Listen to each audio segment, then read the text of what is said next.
So hello guys, welcome back to my channel once again. আর সবচেয়ে প্রথম কথা হলো আজকে সানডে, অ্যান্ড সানডে মিন্স ফান্ডে। আর ফান্ডেকে ফান করতে হলে পাহাড়ে একটু ঘুরতে না গেলে সত্যি কথা বলে মনটা অতৃপ্ত থেকে যায়। তাই আজকে কোনোরকম প্যাকেজ রেডি করে বেরিয়ে পড়েছি বন্ধুকে নিয়ে। আমার এক ফ্রেন্ড আমাকে জিজ্ঞেস করছিল যে সকাল সকাল যে পাহাড়ে যাস তোরা, সকালে এমন কী আছে যে সকালবেলা তোরা ঘুম ছেড়ে পাহাড়ে দৌড়ে যাস। অ্যাকচুয়ালি পাহাড়ে সত্যিকারের বিউটি দেখতে হলে আপনাকে সকালেই যেতে হবে, নাহলে পাহাড়ের যে আসল সৌন্দর্যটা আপনি মিস করবেন। পাহাড়ে আপনি হয়তো অনেকবার গিয়েছেন, কিন্তু সত্যি করে বলতে পাহাড়টাকে সামনে থেকে দেখতে হলে, পাহাড়ের আসল বিউটিকে দেখতে হলে আপনাকে সকালে যেতে হবে লোতাদরা। আর সত্যি কথা বলতে এক ফ্রেন্ড জিজ্ঞেস করেছিল তোরা যখন পাহাড়ে যাস অ্যাকচুয়ালি কী কী নিয়ে যাস। সত্যি কথা বলতে একটা ব্যাগ, একটা রেনকোট, একটা জলের বোতল, আর সত্যি কথা বললে এত বড় এনার্জি। কারণ এই এনার্জিটা না থাকলে সকাল 5টার সময় বেরিয়ে এই ঠান্ডার মধ্যে পাহাড়ে যাওয়ার যে অ্যাকচুয়াল অ্যাট্রাক্ট যেটা বলা হয় না, ওটা পাওয়া যায় না। ফিল অ্যান্ড থ্রিল দুটোই লাগে। সো আজকে আমরা বেরিয়ে পড়েছি শিলিগুড়ির দার্জিলিং মোড় হয়ে শুকনা হয়ে আমরা রংটং যাবো ফার্স্ট, অ্যান্ড রংটং থেকে তিনধারিয়া, তারপর তিনধারিয়া থেকে ডাইরেক্ট চলে যাব আমরা গিদ্দা পাহাড় ভিউ পয়েন্ট। অ্যান্ড গিদ্দা পাহাড়ের যে স্পেশাল একটা টার্নিং পয়েন্ট আছে যেটাকে ইগল ট্রেক বলা হয়, সেই জায়গাটা অ্যাকচুয়ালি ওখানে গেলে ইগল ট্রেক বলে জায়গাটা এই জন্য ফেমাস, ওখান থেকে পাহাড়ের যে ভিউটা একটু খুবই স্পেশাল হয়। তো আসুন আজকের ব্লগটা শুরু করা যায়। Life in a world that keeps changing. Think that it's progress you're making. Copy and paste pretty faces all the time. Pictures so perfect we play through. Only cause you set up the angle. Web that you weave got us tangled. তো guys আমরা already Rongtong পৌঁছে গেছি, আর এখন time হচ্ছে 5:41। তো বেশিক্ষণ সময় লাগেনি। চলে যায় শিবখোলা, আর উপরের রাস্তাটা ধরে চলে যায়, উপরের রাস্তা যে চলে যাচ্ছে সেই রাস্তাটা চলে যায় ডাইরেক্ট তিনধারিয়া। আর এই তিনধারিয়া রাস্তা ধরেই আমরা যাবো আছে গিদ্দা পাহাড়। তো it will be a lot of fun, কারণ এই রাস্তাটা আমাদের আগে যাওয়া হয়নি। তিনধারিয়া হয়ে ডাইরেক্ট গিদ্দা পাহাড় রাস্তাটা, ওখানে দুরকম রাস্তা আছে, একটা অফবিট রাস্তাও আছে, আর একটি বলা যেতে পারে ডাইরেক্ট রাস্তাও আছে, লাইক এরকম পিচের রোড। তো দেখা যাক কোনটাতে যাওয়া যায়। তো আসুন তিনধারের রাস্তায় ওঠা যাক।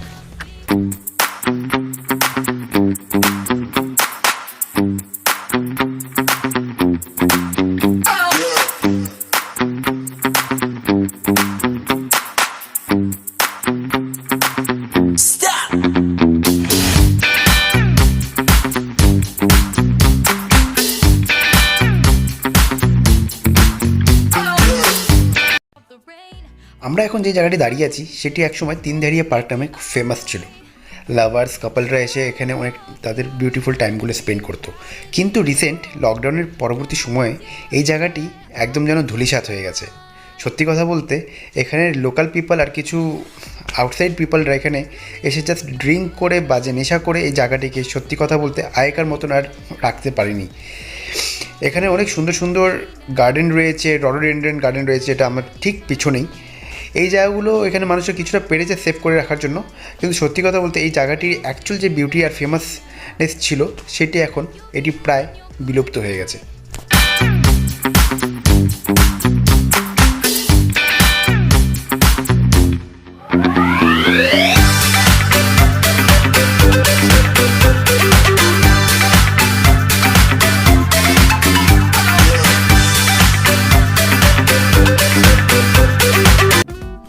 আপনারা এখন যে ভিউটি দেখছেন সেটি হলো তিনধারিয়া লোকোশেড।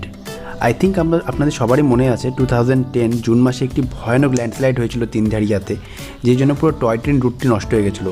কিছু ফটো আমি তুলে ধরেছি এই ভিডিওর মাধ্যমে, আই থিঙ্ক আপনাদের কিছুটা মনে পড়েছে। আর সত্যি কথা বলতে আজকে প্রায় 10 বছর হয়ে গেল, তাও এই তিনধারিয়া লোকোশেড আর এনএফআর এর যৌথ প্রচেষ্টায় অনেক চেষ্টা চালালেও তারা পুরোপুরিভাবে টয় ট্রেন রুটটাকে আগের মতন সাজিয়ে তুলে উঠতে পারেনি। চেষ্টা চলছে, চেষ্টা হচ্ছে। টয় ট্রেন আগে অনেকবার শুরু হয়েছে, কিন্তু মাঝপথে ল্যান্ডস্লাইডের জন্য আবার বন্ধ হয়ে গেছে। তিনধারিয়াতে প্রাকৃতিক বৈচিত্র্যের শেষ নেই, কিন্তু সত্যি কথা বলতে দার্জিলিংয়ের অন্যতম ল্যান্ডস্লাইড প্রবণ এরিয়া এই তিনধারিয়াই। সো আফটার তিনধারিয়া লোকোশেড আমরা আমাদের নেক্সট ডেস্টিনেশন যেখানে পৌঁছে গেছিলাম সেটি ছিল তিনধারিয়া ট্রেন স্টেশন। সত্যি কথা বলতে 2010-এর সেই ভয়ানক ল্যান্ডস্লাইডের পর এবং টয় ট্রেনের পুরো লাইন নষ্ট হয়ে যাওয়ার পর এখানে ট্রেন আসা পুরোপুরি বন্ধ হয়ে গেছিলো, যার ফলে দার্জিলিং হিমালয়ান রেলওয়েজ এবং ট্যুরিস্ট ট্রাভেলিজম একদমই বন্ধ হয়ে যায়। সেই জন্য ঠিক পরিচর্যার অভাবে এই ট্রেন স্টেশনটিও তার নিচের বিউটি হারাতে থাকে এবং অ্যাট লাস্ট তার কন্ডিশন পড়ে যায় এরকম।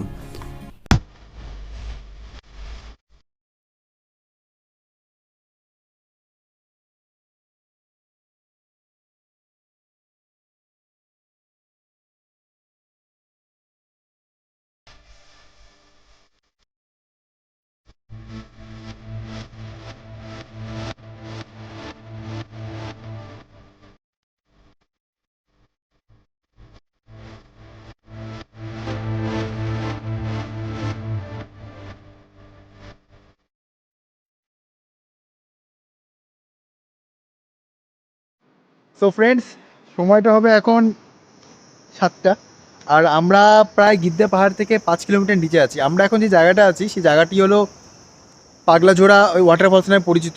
আপনারা সবাই জানেন দার্জিলিংয়ের একটি সবচেয়ে ফেমাস ওয়াটারফল হলো পাগলাঝোড়া। এই দেখা যাচ্ছে এখানটা দেখবেন পাগলাঝোড়া, ঠিক ওই পাগলাঝোড়া যে দেখা যাচ্ছে ওই জায়গাটা আমরা এখন যাবো। এটা একটা সত্যি কথা বলতে একটা আমাদের অন্যরকম অ্যাচিভমেন্ট যে প্রথম দিন আমরা গাড়ি নিয়ে এসেছিলাম কিন্তু গাড়ি খারাপ হয়ে যাওয়ার জন্য আমাদের রিটার্ন করতে হয়েছিল। তো আজকে আমরা আবার চলে এসেছি। আর এই যে সিঁড়িটা দেখতে পাচ্ছেন, এই সিঁড়িটাতে ডাইরেক্ট উপরে গেলে পাগলাঝোড়া মন্দির আছে, সেই মন্দিরে যাওয়া যায়। এই সিঁড়িটি অনেক উঁচু, খুব স্টিফ। আর আজকে এখানে যাওয়া হবে না, বাট পাগলাঝোড়া হয়ে আমরা গিদ্দেতে ঢুকবো, এটা হচ্ছে আজকে আমাদের টার্গেট। তো আসুন যাওয়া যাক।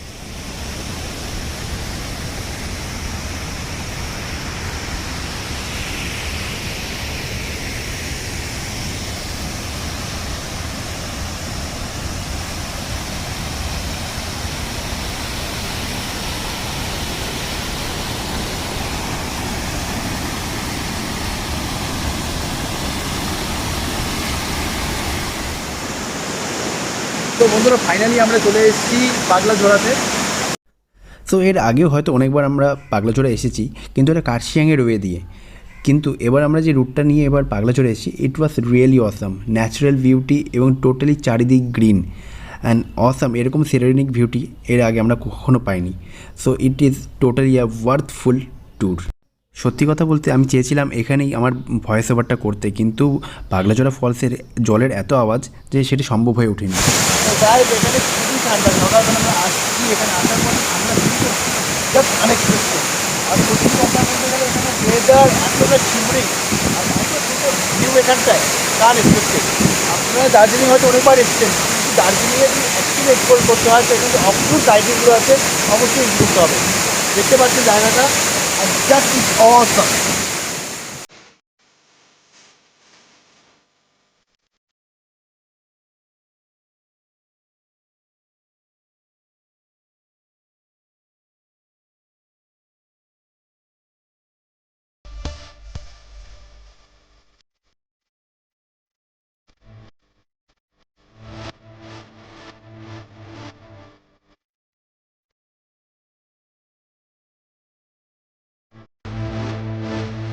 তো সো গাইস ফাইনালি আমরা গিদ্দা পৌঁছে গেছি, প্রায় 40-45 কিলোমিটার মতন জার্নি করে। একটু অফরোড হয়ে এসেছি, কিছুটা তিনদারিয়া হয়ে বেরিয়েছি, বাট কিছু কিছু জায়গায় সাইট সিং করার জন্য একটু সময় লেগে গেছে।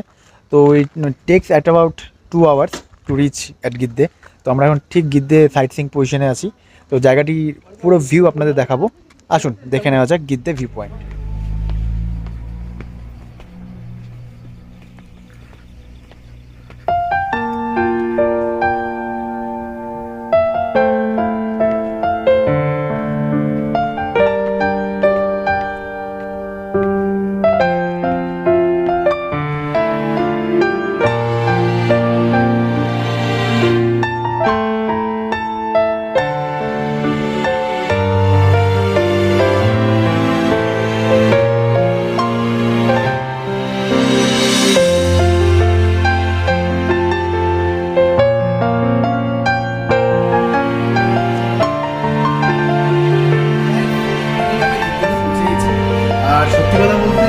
ভিউ পয়েন্টে অনেকদিন ধরে খুব আসার ইচ্ছা ছিল।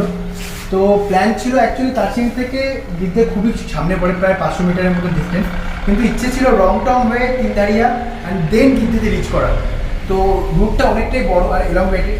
So finally we have plan that we will go what ever it is by Tindharia road. আসার সময় তিনধারিয়া থেকে একটা অফ রোডও পাওয়া যায়, যেখান থেকে একটু অফ রোড পাওয়া যায়, কিন্তু আমাদের বাইকের কন্ডিশন ভালো না হওয়ার জন্য আমরা ডাইরেক্ট তিনধারিয়া হয়ে আসছি আর ডাইরেক্ট রোড দিয়ে এসেছি। আর তিনধারিয়া দিয়ে আসার সময় যে অ্যাকচুয়ালি মেন জিনিসগুলো হচ্ছে পাগলাজোড়া ওয়াটারফলস, দয়াবাড়ি, এই জায়গাগুলো দেখার খুব ইচ্ছে ছিল, তো এগুলো অ্যাকচুয়ালি ভিজিট করে এসেছি। So finally it's a dream come true যে গিদ্দে এসেছি। হ্যাঁ, সবার অনেক বড় বড় ইচ্ছে হয়, কিন্তু আমাদের হচ্ছে বর্তমানে ব্লগের জন্য এই জায়গাগুলো খুবই special. So finally we are very happy and more about like গিদ্দেতে অনেক কিছু আছে। এই সাইড সিনটা ছাড়া গিদ্দের স্পেশালি একটা ভিউ পয়েন্ট আছে, যেটা ওই চা বাগানে চলে যায়। ওই চা বাগানটাতে একটি স্পেশাল ভিউ পয়েন্ট আছে, যেখান থেকে পাহাড়টিকে জাস্ট অ্যামাজিং দেখা যায়। ওখানে আমরা যাবো এরপরে, আর আপনাদেরকে সেই ভিউগুলো দেখাবো। আসুন দেখা যাক।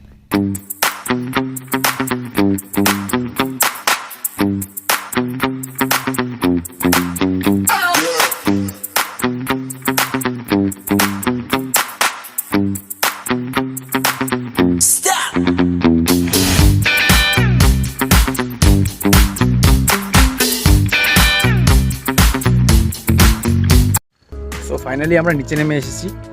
আর সত্যি কথা বলতে গিদ্দের যে উপরে ভিউ পয়েন্টটা ছিল সেই ভিউটা দেখা যাচ্ছে, দেখুন। সো এই ভিউ পয়েন্টের অ্যাকচুয়াল যে ভিউটা আছে সেটা নিচে খুবই সুন্দর। তো আমি যাবো এখন, আমার বন্ধুরা অলমোস্ট চলা শুরু করে দিয়েছে ওখানটা। আর এই ভিউটা দেখতে হলে সত্যি চা বাগানের মধ্যে দিয়ে আমাদের যেতে হয় পাহাড়ের ওখানে। আর জায়গাটা দেখতে পাচ্ছেন আপনারা, জাস্ট অসাম। এবার চলুন এই জায়গাটা এক্সপ্লোর করা যাক।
জানি না, আমার ওয়াইফ বলে তুমি প্রত্যেক সপ্তাহে কেন পাহাড়ে ছুটে যাও, একই পাহাড়, একই বিউটি, একই গ্রিনারি কতবার দেখবে? কিন্তু আমার অ্যান্সার প্রতিবারই এক থাকে, পাহাড়কে যতই দেখি সে যেন সেটি শেষ হয় না, অসমাপ্ত থেকে যায়। তাই পাহাড়কে এবারের মতো থ্যাংক ইউ বলে আবার ফিরে চললাম নতুন কিছু খোঁজে। দেখা হচ্ছে নেক্সট ব্লগে। Bye bye.